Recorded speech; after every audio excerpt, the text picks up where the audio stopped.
Assalamualaikum warahmatullahi wabarakatuh.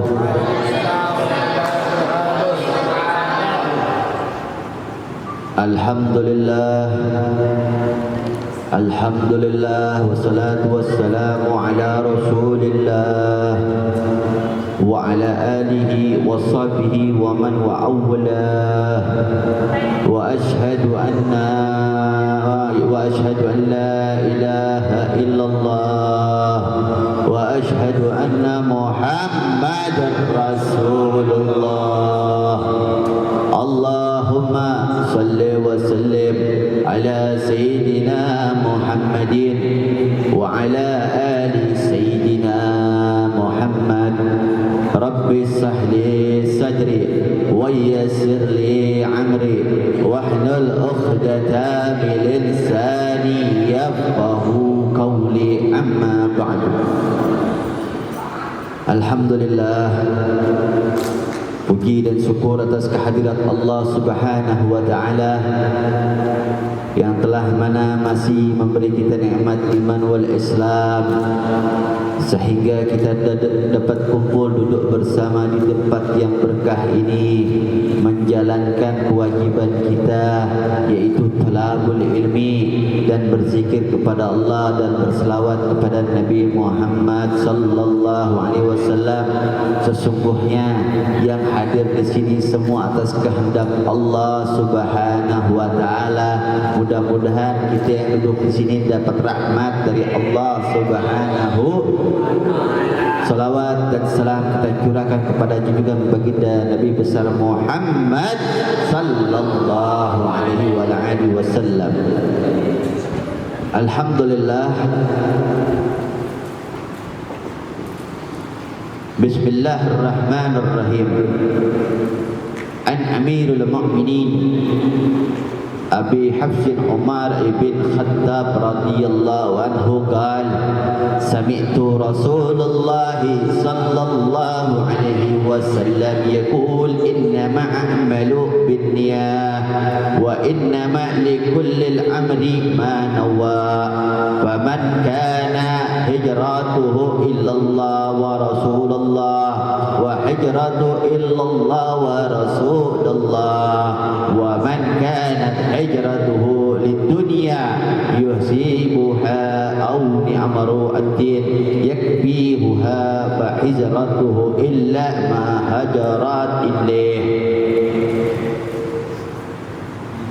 Bismillahirrahmanirrahim. Dari Amirul Mu'minin Abu Hafs Umar ibn Khattab radhiyallahu anhu qala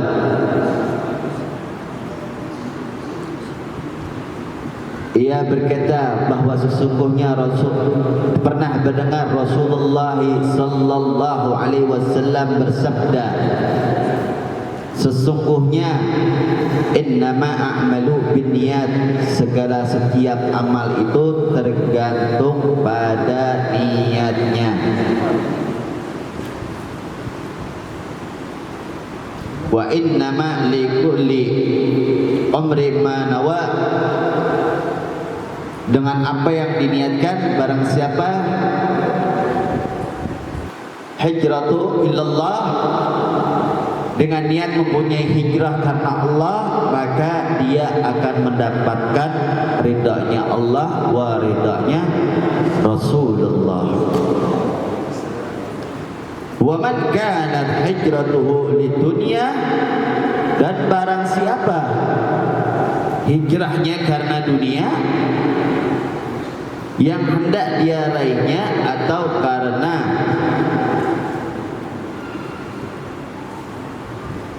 yusibuha, atau karena wanita yang hendak dia nikahinya, maka hijrahnya itu hanyalah kepada yang menjadi tujuannya. Jadi di sini tolong dipantengin niat-niat antum semua. Niat antum semua hadir kemari ingin mendapatkan keberkahan, maka insyaallah antum semua akan mendapatkan keberkahan. Jangan menyia-nyiakan hadirnya antum di sini dengan niat antum yang sia-sia. Walaupun duduknya antum di majelis ilmu lebih afdal, tidurnya antum di majelis ilmu lebih afdal ketimbang antum berkumpul-kumpul di luar. Tapi lebih afdal lagi antum pasang niat antum mendapatkan keberkahan dari duduknya di majelis ilmu dan zikir. Kenapa? Jangan antum nanti mendapatkan ilmu yang tidak bermanfaat.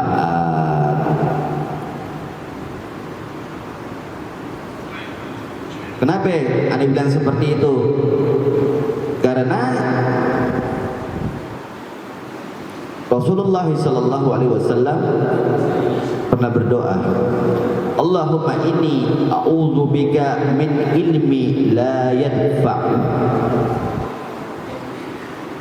Ya Allah, aku berlindung kepadamu dari ilmu yang tidak bermanfaat.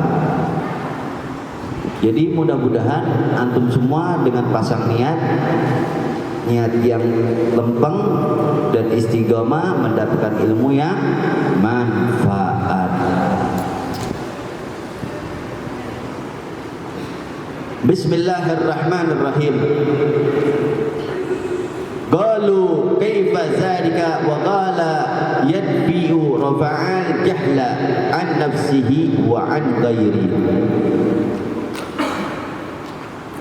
Tidak ada suatu pun yang dapat menandingi ilmu bagi orang yang niatnya benar. Orang lalu bertanya, bagaimana itu bisa terjadi? Beliau menjawab, ia berniat untuk membuang kebodohan dari dirinya sendiri dan orang lain. Jadi keberkahan ilmu itu dapat menghilangkan kebodohan kita dan juga kebodohan orang lain, karena sebab berkahnya, manfaatnya ilmu tersebut. Dan menuntut ilmu itu adalah ciri-ciri orang yang bertakwa. Sebagaimana firman Allah Subhanahu wa taala, "Innama yahsahullah min ibadihi ulama."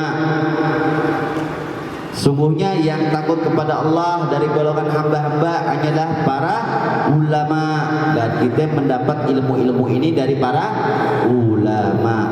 Makanya kata Nabi Muhammad sallallahu alaihi wasallam, al-ulama warisatul anbiya. Kita mendapat ilmu ini dari para ulama. Dan orang-orang yang takut kepada Allah hanyalah para ulama. Karena kenapa? Karena mengajarkan umat dan mengajak umat.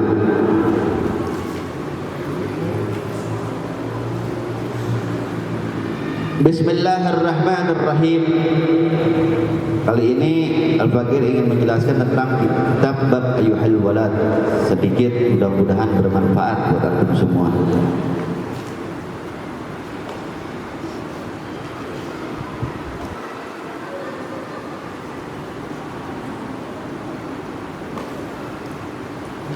Kata Imam Al-Ghazali dalam kitabnya, Bismillahirrahmanirrahim.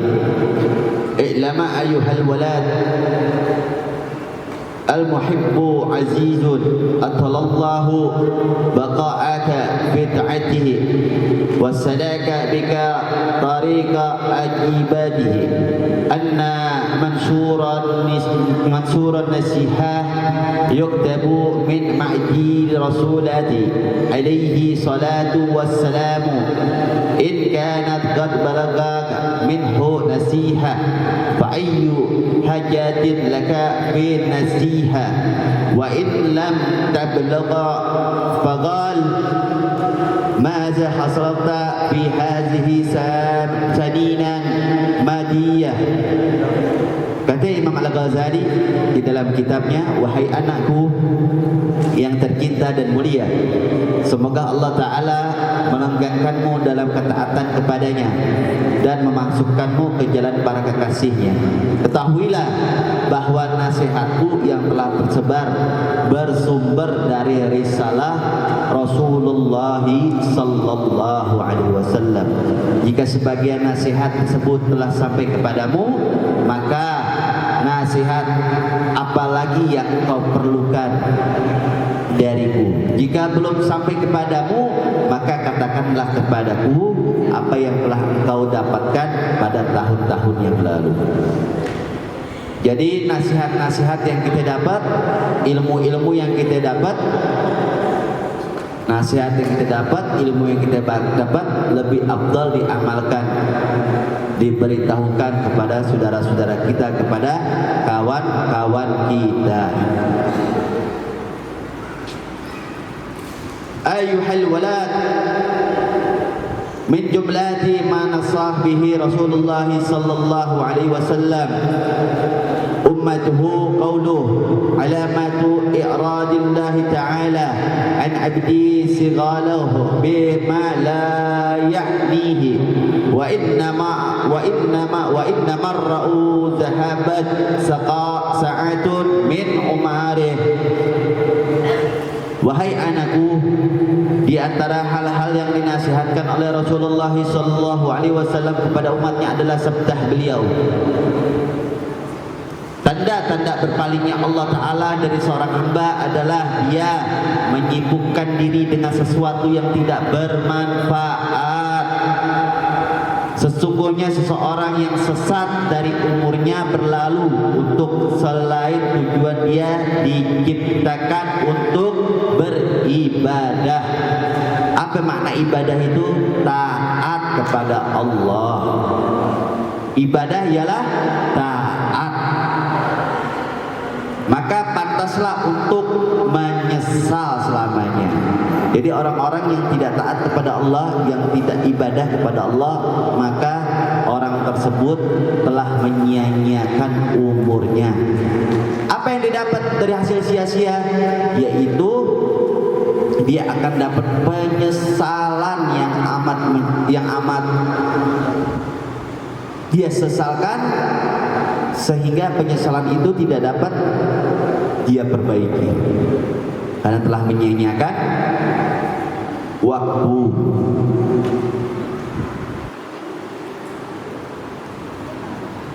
Barang siapa yang telah melampaui usia 40 tahun tetapi kebaikannya tidak bisa menggulungi keburukannya, hendaklah dia bersiap-siap menuju neraka jahanam. Nauzubillahi min dzalik.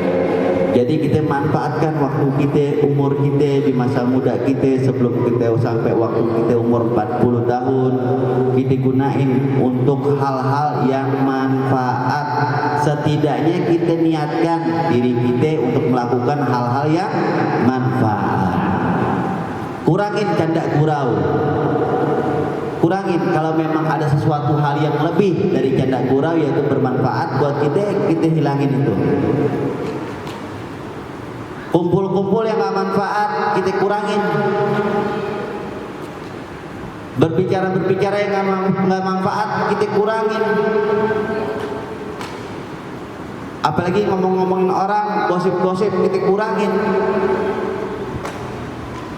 Kalau kita niat dari rumah datang duduk kemari untuk mendengarkan ilmu, nasihat agama, maka kita mantepin di diri kita sampai sini dengerin ilmu, nasihat dan agama.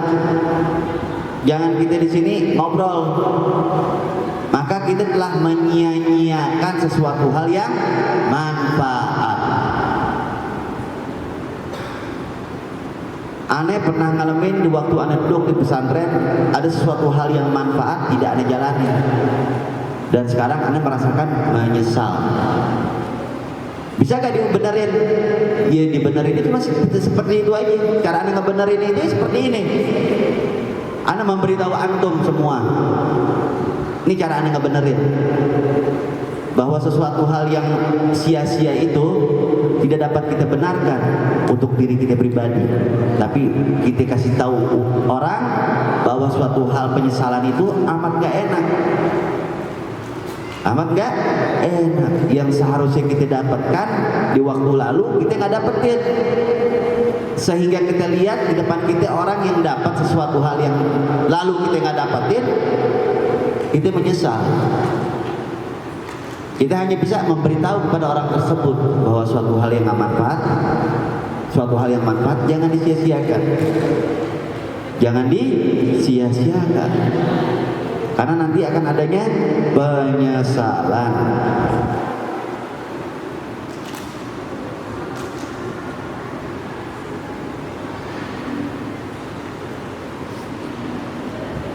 Kita hidup di dunia untuk bertakwa kepada Allah Subhanahu wa taala, untuk menjalankan perintahnya, menjauhi larangannya. Kalau kita nggak tahu,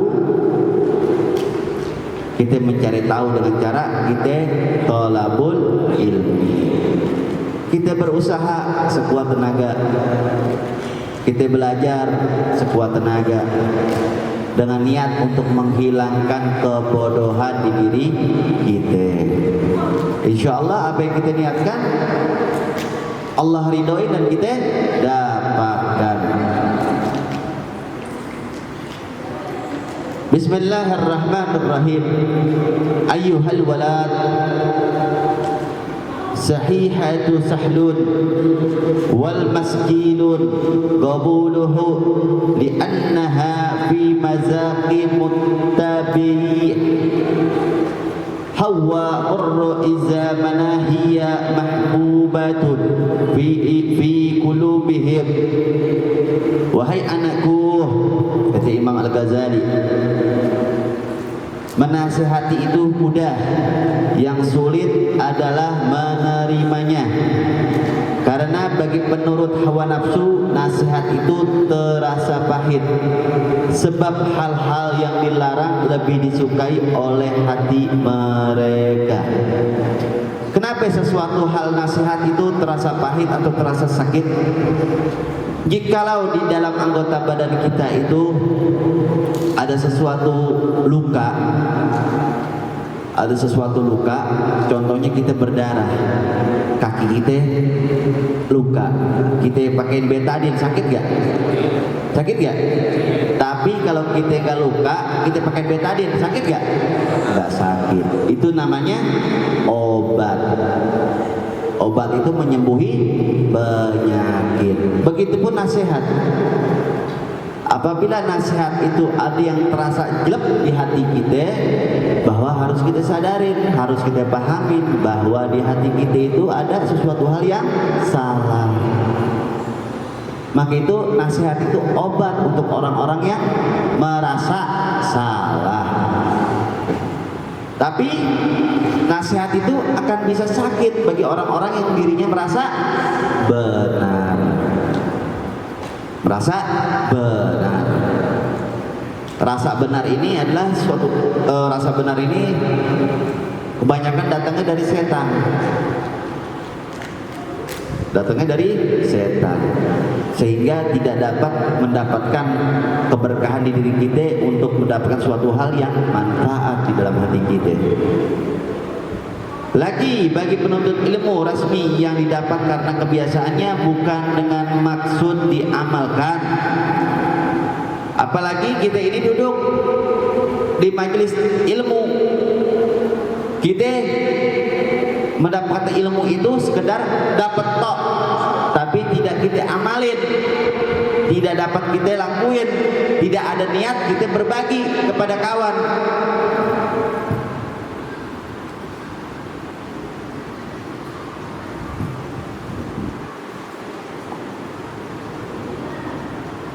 Bukan dengan maksud diamalkan, yang sibuk mencari kedudukan diri dan kepentingan dunia.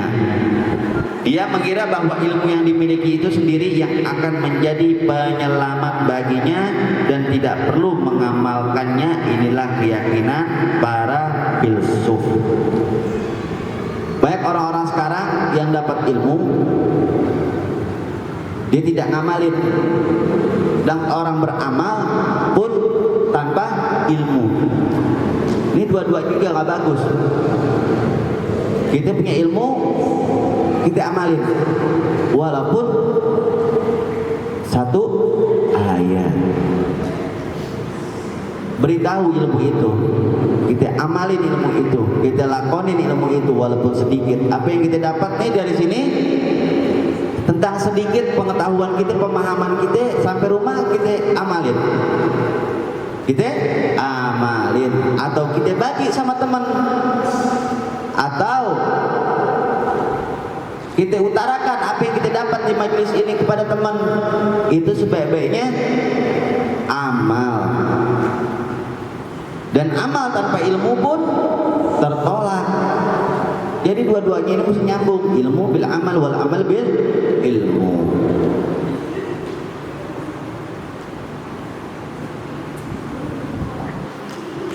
Subhanallahil azim, la ya'lamu hadzal qudratuhu hina fasal ilma idza lam ya'mal bihi takunul hujjatu alaihi akid kama qala Rasulullah sallallahu alaihi wasallam asdun nas azaban yaumal qiyamah alimun la yanfa'u Allah bi ilmi. Allah Subhanahu wa ta'ala, Dia tidak tahu kedudukan seperti ini, bahwa ketika kita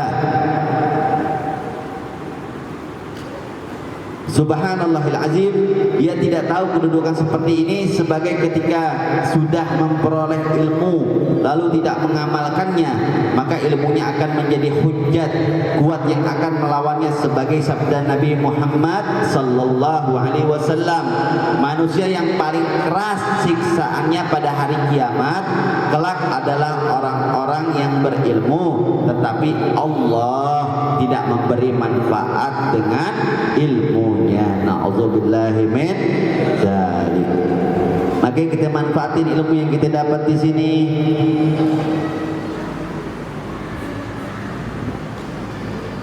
Kita niatin ilmu yang kita dapat di sini, kita amalin ilmu yang kita dapat di sini, sehingga ilmu yang kita dapat itu tidak jadi beban tanggung jawab kita di akhirat.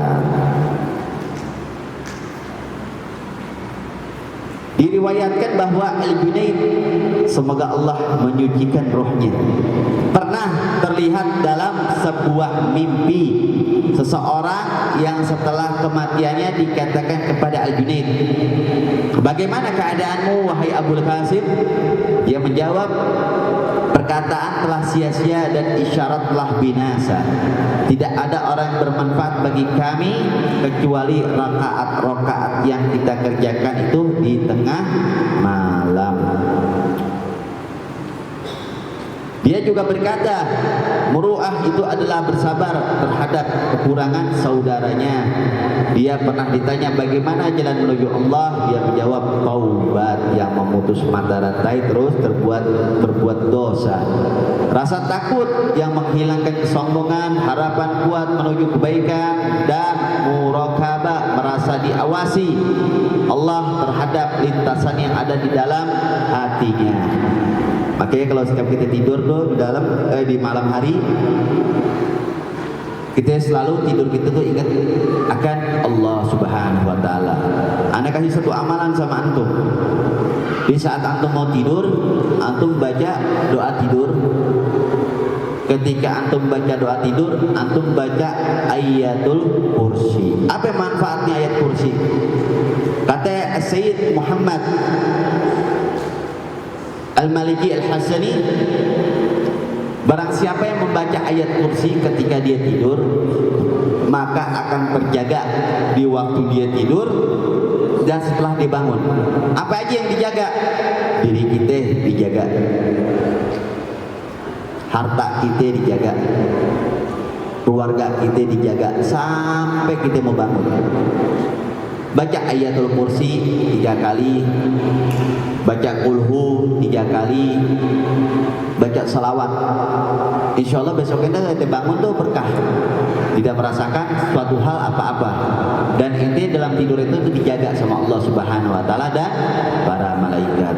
Mudah-mudahan apa yang Al-Fakir sampaikan ini bermanfaat buat antum semua, dan mudah-mudahan kita mendapatkan keberkahan dari Allah Subhanahu Wa Taala dengan niat duduk di tempat majelis ini. Amin amin ya rabbal alamin. Allahumma salli wa sallim ala sayyidina Muhammadin wa ala ali sayyidina Muhammad.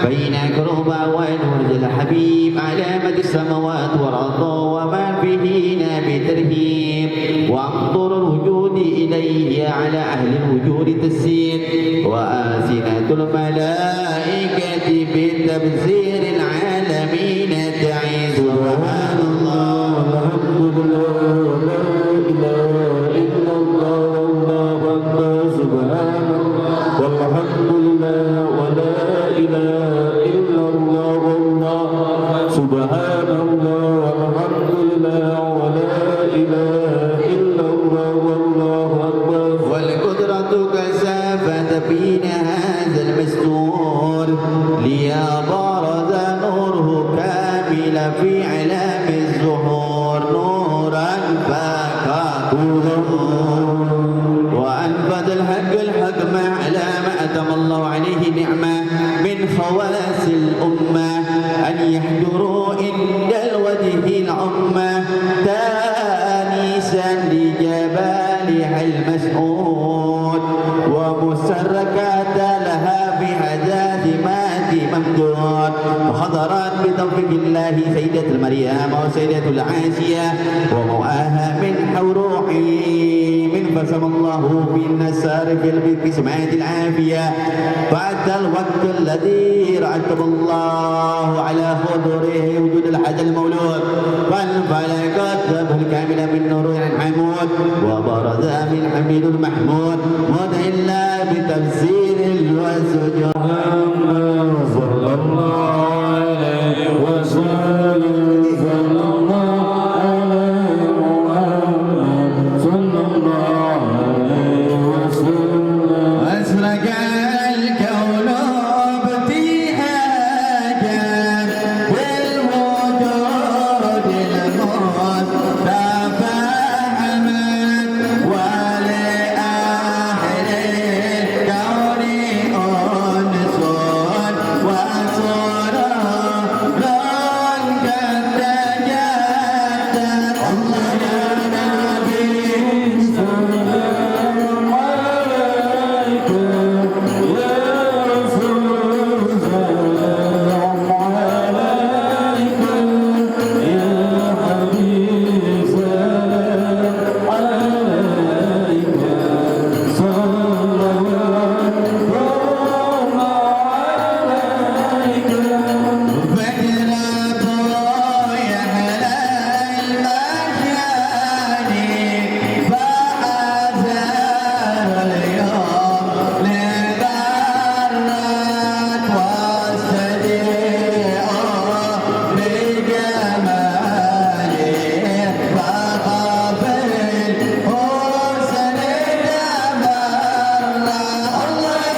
Bismillahirrahmanirrahim. Alhamdulillah rabbil alamin hamdan syakirin hamdan naimin hamdan yu'afi kabir mazida. Ya Rabbana walakal hamdu kama yanbaghi li hayyikal karim wa azimi sultanik. Bismillahirrahmanirrahim. Allahumma ya azima sultan ya kadim al ihsan ya daiman ni'mal kasirul jud ya wasil Allah ya hafiyat ya jamil suni ya haliman la yaj'alu. Salli ya Rabbi ala sayyidina Muhammadin wa ala alihi wa sallim wa radha an ashabati ajmain. Allahumma lakal hamdu syukran wa lakal mannu fadlan wa anta rabbuna haqqan wa nahnu abiduka riqan wa anta lam tazal zalika ahlan ya muyassir kulli ashir صاحب كل فرد ويا مغني كل فاكر ويا مقوي كل ضعيف ويا من منع كل معافر يا صار علينا كل عشير وتيسر عسير عليك يا عسير اللهم يا من لا تجئ للبيان والتفسير حاجتنا كاسر وأنت عليم بها خابر اللهم إني أخاف منك وأخاف من لا يخاف منك وأخاف من لا يخاف منك اللهم بحق من يخاف منك لا جناح ممن لا يخاف منك اللهم بحق سيدنا محمد أخرجنا بعلمك الذي لا تنام واكفنا بكنفك الذي لا يرام وارحمنا وقدرتك على تخليقنا وتسكون ورجونا وصلى الله على سيدنا محمد نبي الأمين وعلى آله وصحبه وبارك وسلم أجمعين فلله سبحانك رب العزة عما يصفون والسلام على المرسلين والحمد لله رب العالمين بسر الفاتحة. بسم الله الرحمن الرحيم الحمد لله رب العالمين الرحمن الرحيم مالك يوم الدين إياك نعبد وإياك نستعين اهدنا الصراط المستقيم صراط الذين أنعمت عليهم غير المغضوب عليهم ولا يا ربنا تعرفنا بأننا تعرفنا وأننا أشرفنا على لظى أشرفنا فاكتب علينا توبة تغسل كل وستر لنا عوراتي وآمن راءتي واغفر لوالدينا ربي ومولودينا والأهل والإخوان وسائر البلاد وكل ذي محبة وكيرة الأوصبة والمسلمين عجما آمين يا رب العزماء فضلا وجودا من نال بحساب منا بالمصطفى رسولنا عظام كل سوء صلى وسلم ربي عليه الحب وآله وصحبه والحمد لله بالبدر الحمد لله على نعمات الله الحمد لله على شكر الله الحمد لله بالقبول والسلام عليكم ورحمة الله وبركاته.